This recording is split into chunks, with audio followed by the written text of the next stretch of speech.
as U.S. Congressmen Riley Moore and Chris Smith have proposed the Nigeria Religious Freedom and Accountability Act of 2026, recommending targeted sanctions, asset freezes, and visa bans against former presidential candidate Rabiu Musa Kwankwaso, the Mieti Allah Cattle Breeders Association, Mieti Allah Kautal Hore, and what they describe as Fulani Ethnic Nomad Militia.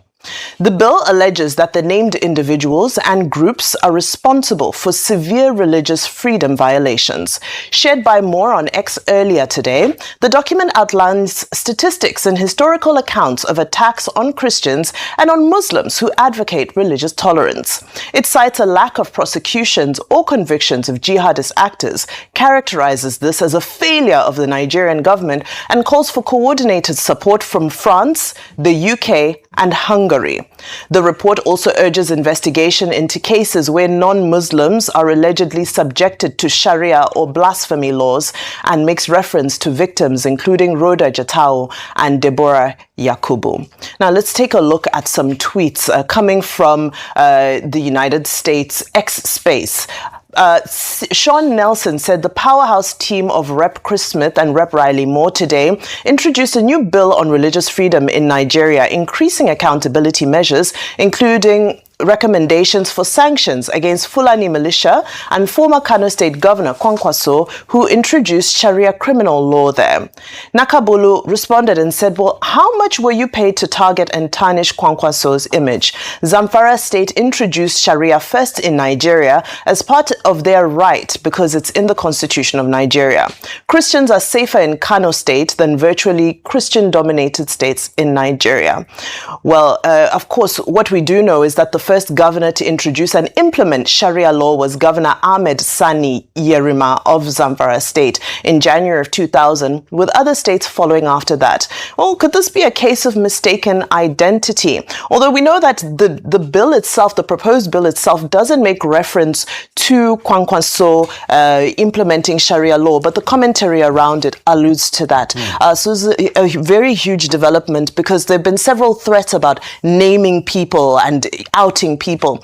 And I think, I'm not sure whether people would be surprised that the first name on that list would belong to Senator Rabiu Musa Kwankwaso. Dr. Abati, I'll come to you. Oh, okay. Well, I mean, the United States has been interested under President Trump, either in his first term or now the second term, in religious persecution in Nigeria. Ditto, the Department of State of the United States, also the Department of Justice, and also now you have the African Command being involved, with President Donald Trump carrying the flag and saying there is religious persecution in Nigeria. The federal government of Nigeria has made considerable effort in that direction to say that Nigeria is a secular country, and that whereas there is insecurity in the country, there is no such thing as religious persecution. But so that's the background. And now, over the years, Nigerians have been saying, name the persons. Before now, there was an attempt, I think, by the United States and also the United Arab Emirates to say that there are certain Nigerians in government and out of government who are funding terrorism. I think also under the Jonathan administration, there was some debate about the admittance at a senior level that, in fact, there were saboteurs inside the government. Now we have reached an interesting point whereby the United States House of Reps, Representative Chris Smith, I think he's 73 years old, the two oldest persons in the House of Reps in the U.S. He's been there since 1978, representing the 14th District of New Jersey. And then you have Congressman Riley Moore, also now, proposing a bill, and they are now saying that one, the United States Congress should declare the Katauri you know, Mieti Ala Katau Hure, should declare it a terrorist organization, and also Mieti Ala itself, which is the principal, home body, should be declared. And then they have now, in that context, named certain persons, and it is the name of Senator, former Governor Dr. Rabiu Musa Kwankwaso, flag bearer in the last general elections of the NMPP that has been mentioned. And then Makban, there's a group called Makban. Fulani Ethnic Nomads have also been named. Well, this matter has to go before the Congress, and they've indicated penalties that such persons will be declared as terrorists. Such persons will not be allowed to go anywhere near the United States of America. So it's a developing story. The matter will still go to Congress. It will be debated. But what you can say is that with the involvement of both Congressman Chris Smith and Riley Moore, this may be an outcome of the various visitations to Nigeria and the interactions with the Nigerian authorities. But we on our own at this table cannot reach a conclusion and say, oh, these persons, these groups, have been so properly identified. So there will be also negotiations, discussions at the binational level. Absolutely. Ayo, your take on this okay, so this important is a huge story. And it's come up from, there's a journey towards this point, starting off, of course, very significantly, amongst the other things that have happened, that infamous post by President Donald Trump, which then triggered a chain of reaction.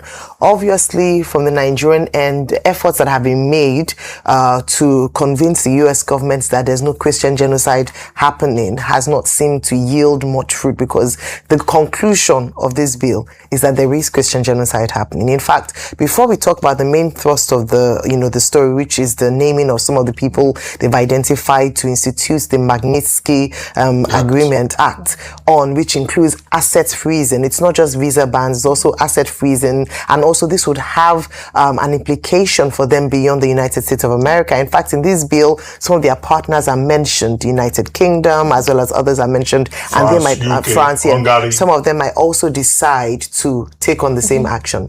But I think beyond that is how detailed the report, about 12-page bill. The preamble was to give details to the extent of the investigation that they did, including the congressional hearing, the fact that both Christian and moderate Muslims have been killed, the fact that some of them who opposed these things were targeted, were kidnapped, and were killed. So a lot of detail in the work that they did, and then the conclusion around what ought to be done, including the naming of these people.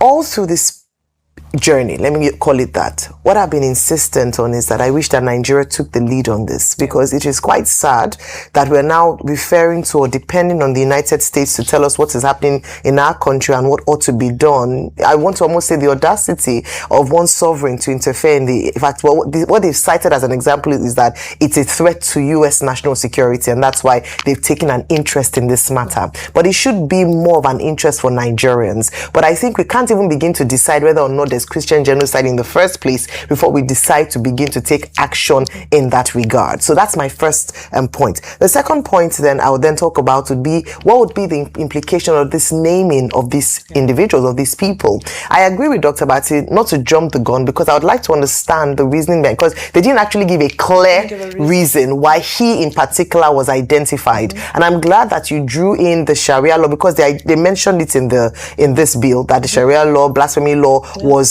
part of the discrimination against Christians and some people living in this area. So a few things around there, there are nuances, there are contexts that were not contained in this particular bill. But most importantly, what I'm calling for the Nigerian government at this point, can we take a lead on this? If there are indeed people who are killed because of their faith, can we do something about it?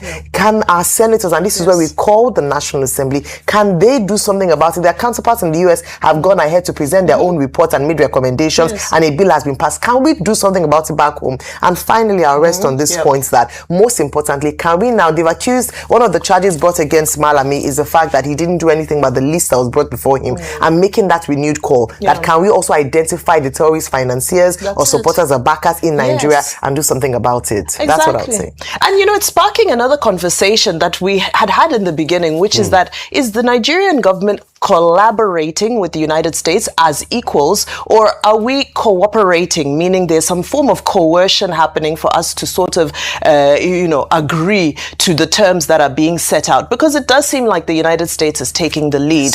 And the Pentagon, in a related development, the Pentagon is sending about 200 troops to Nigeria in the coming weeks to help train its military to fight Islamist militants. This is weeks after President Trump criticized the country for failing to shield Christians from terrorist attacks. Now, this is according to a U.S. official who spoke on Tuesday. The troops will augment the small team of U.S. forces. You remember we'd spoken about the small team who have been in the West African nation for weeks, assisting local soldiers with identifying potential terrorist targets for strikes using American and Nigerian intelligence.